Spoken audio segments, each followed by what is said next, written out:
We just landed in Richmond, Indiana. I'm going to walk around town here and see what kind of trouble I can get into. These buildings look like they're from the 1800s. Here's a bookstore. Two Sisters, Books and More. I know someone who'd like this store.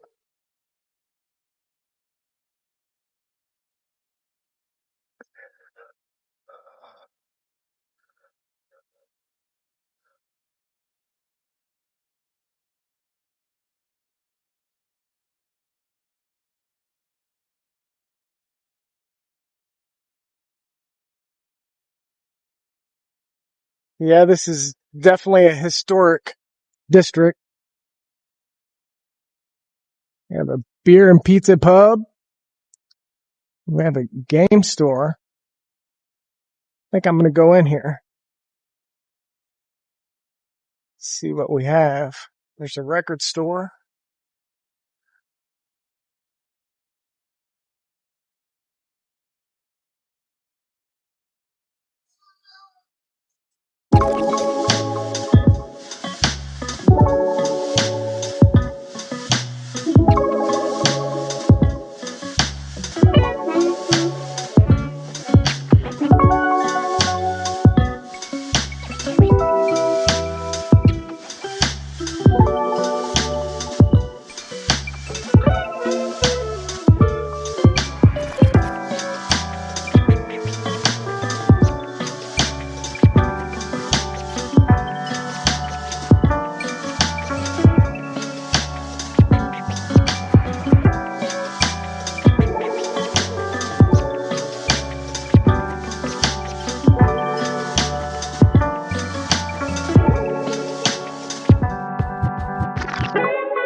All right, that was a pretty cool store. Took me down memory lane. Original Nintendo, the Mario Brothers.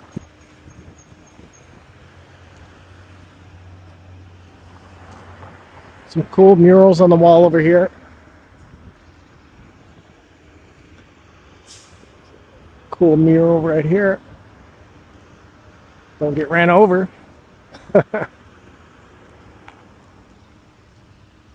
I'll give you another look at it again.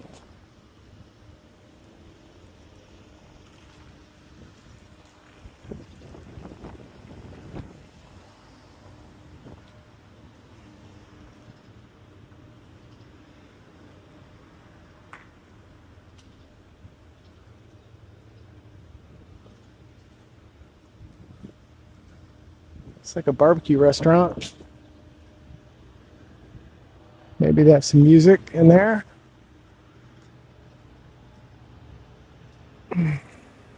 Yeah, Firehouse Barbecue and Blues. Might have found a place to eat tonight. We'll find out. I see something here on the corner.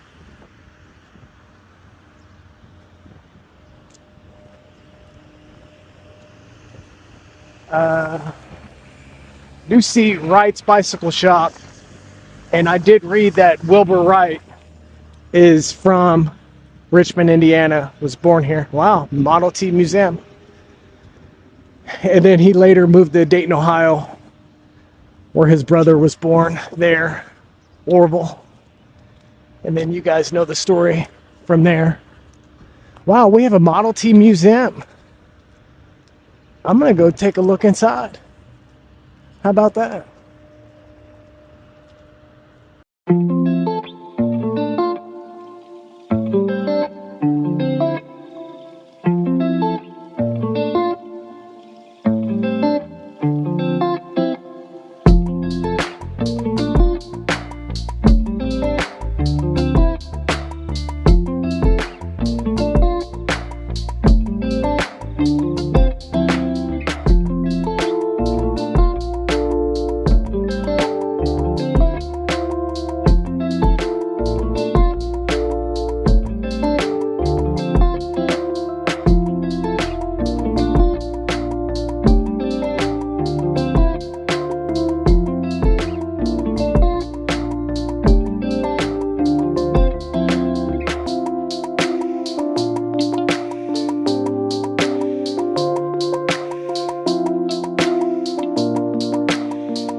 Now, but these are the mid-20s cars toward the end of production. I think it's a 24. I have the four-door back here is a 25. And this one, the center door, I'm trying to remember. Let's see.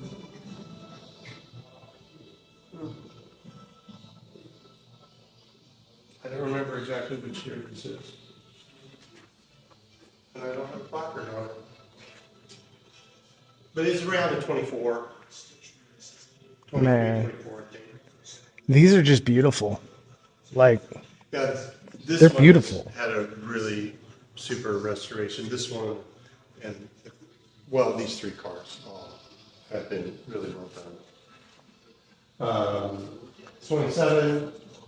It took a while for the, well, particularly Edsel and some of the other people in the company to convince Henry Ford to bring color back, because the black was allowed him to be so much more efficient.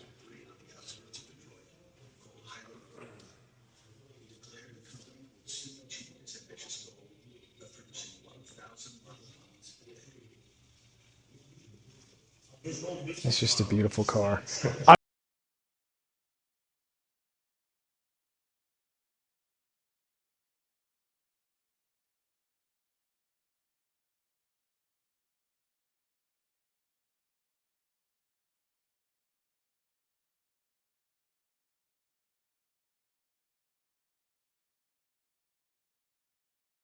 This is one of our licensed and insured cars to go out on the road. So we use it for promotional stuff. And this one goes 40 miles an hour? Mm-hmm. If you like, you can get in it, see what it feels like. Absolutely. The car will move. It's got a flexible. Oh, man. All right, let's get going. You know, but consider what roads were like in the very early 1900s. Mostly wagon wheel ruts and things like that. So you had incredible obstacles to get over, and these little cars had a very flexible suspension to allow that to happen. Where's the horn? You just yell at people? The horn is over here on the side, which needs to be lubricated. I can hear it. Yep. But it needs to be lubricated. So the fact that it has one is really cool. Wow, that's neat. So, but you probably didn't expect it to move so much. I did not. I expected it to, feel really stiff. Yeah, it's more flexible than a Jeep. So how do you, is this just, what does that do? This is crank start. The original cars did not have electric starters, so you push it in and it'll catch the crankshaft, and then you'll turn the engine over. How many cranks does it take? Well, if you're lucky, it takes one. And if the car's really set up, that's all it takes. Right. I have cranked on some when we've had difficulties, getting them started. But other cars, it is just, half a crank and you're going. It's really cool. One of our members has I think it,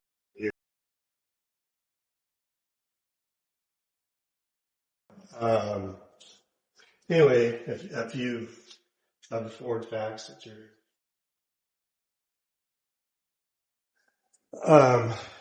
so Ford started the Ford Motor Company in 1903 with Model A, and then he did the Model B, and there was also a C. There's an N, an R, and an S, and a T. I think I'm missing one somewhere along the way, but he made about 10,000 cars before he started the production of the Model Ts. So this is a Model R. And I think I mentioned they went back to a 3-pedal design. So this is a Model R, and it has 3 pedals. We have 2 1909s over here. That one is a 2-pedal car, and this one is a 3-pedal car.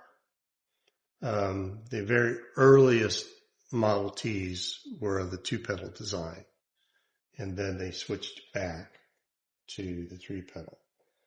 And the pedals are a little different than what you expect if you've ever driven a car with a standard transmission, is that this pedal is the brake, this one is reverse, and this one is your gear selector. Now, I call it a gear selector because when you push the pedal down, you're in low gear, and when you let it spring back, it jumps into high gear. Your throttle is hand throttle, like a tractor. Right. Okay. And then you have spark advance. And typically you'll retard the spark to start it and then advance. These were real flames going on in here? Yeah, this is kerosene. The first headlights were acetylene. You had a carbide pellet.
cultural changes that took place with vehicles being on the road.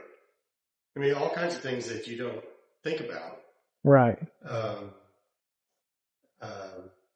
Justin's one of our other docents, and he's really good. He remembers that the first ticket, was written over in Ohio. I think it was in Springfield, not just north of Dayton. And he can tell you who the guy was and how many miles over the speed limit he was going and all that. But, that's something that you really didn't think about, Right. before vehicles got on the road. So these are the roadsters. Yeah. Well, speedsters. Or speedsters. Yeah. And this one, it has a Frontenac head. So it has a much higher compression and puts out a lot more horsepower than a standard engine. They use Frontenac heads at Indianapolis. This obviously is on a 4-cylinder, because it's a stock Model T block.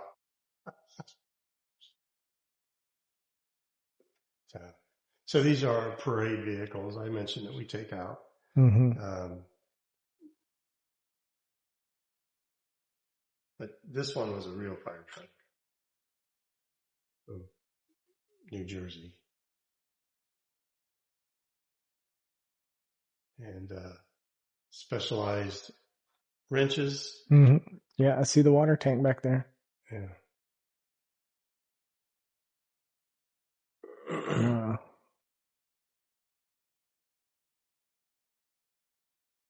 The floorboard in here actually comes from this car, and that's the original shipping label that was affixed to that. And it was delivered to a family in Kansas, and they had it for over 100 years before they donated it to us. And they drove it. My understanding is they just used to put, flour sacks and seed bags over the seat when they took it out. Yeah, this one looks like it's been used. They kept it in running condition, but never restored it. They upgraded the engine to make it a little air. You can make adjustments on the fly.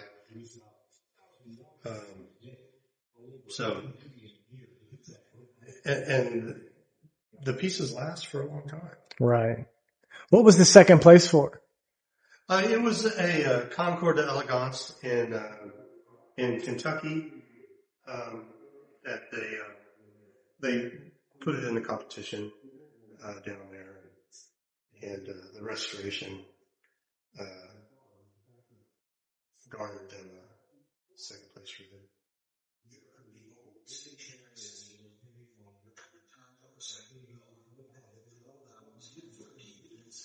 So are one of these yours? No, I don't have one in the museum. No?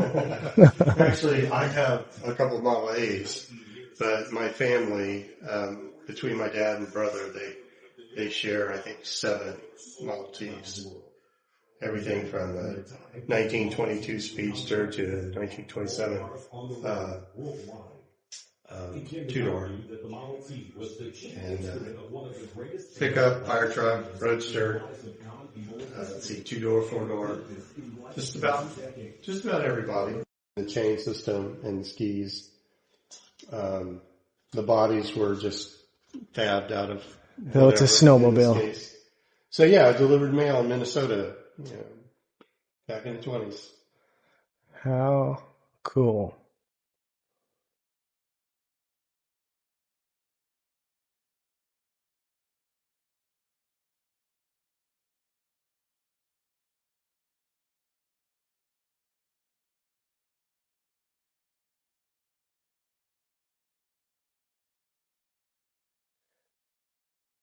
And then this one's just decorated for Christmas. Yeah, it's always been, I guess it came in decorated as Christmas, and it's always been that way.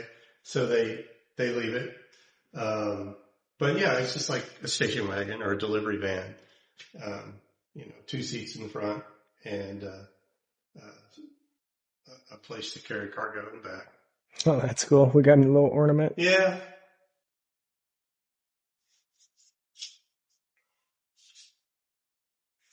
Yeah, there are some Model Ts. Kind of where I got involved with the Model Ts. My dad was always a car guy, and we have gone to car shows since I can remember. So we all volunteered for the Model T party that was going on here in Richmond. And we just parked cars and things like that. But seeing all the fun that people had really makes you want to get one. Right. This is pretty much our agricultural area. We got a couple Fordson tractors, the standard tractor, and then this one has a crawler unit on it. Your typical stake truck that's on a regular Model T chassis. The two tractors here are aftermarket pieces that you could buy. This one was ordered through the Montgomery Tractors and toy cars and Maytag engines and things like that we've gone to as well. And we'll get into the Veterans Day Parade, Memorial Day parades, things like that.